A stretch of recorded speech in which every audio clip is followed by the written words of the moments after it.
Hier gaan ek gou vir julle wys hoe om 'n take profit en 'n stop loss in te sit op Binance. Jy gaan hier onder by jou position waar jy nou gekoop of verkoop het, wys dit ons nou jou position waar jy in is, en dan gaan jy na jou TPSL vir position toe.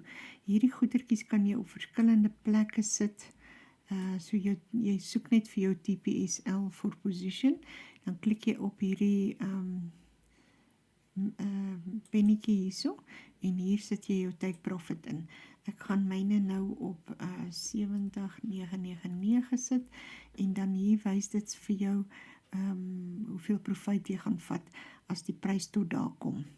En dan hier kan jy ook jou stoploss insit, en hy sal ook vir jou wys wat is jou minus.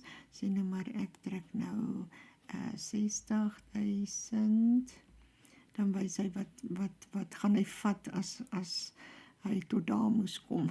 Maar ek sit nie 'n stoploss in nie, ek los net die take profit en confirm. En dan daar wys jy take profit en stoploss hierso. En dan as jy op jou trading view kaart gaan, dan sal dit vir jou daar ook wys waar is jou take profit en stoploss. En dit is dit.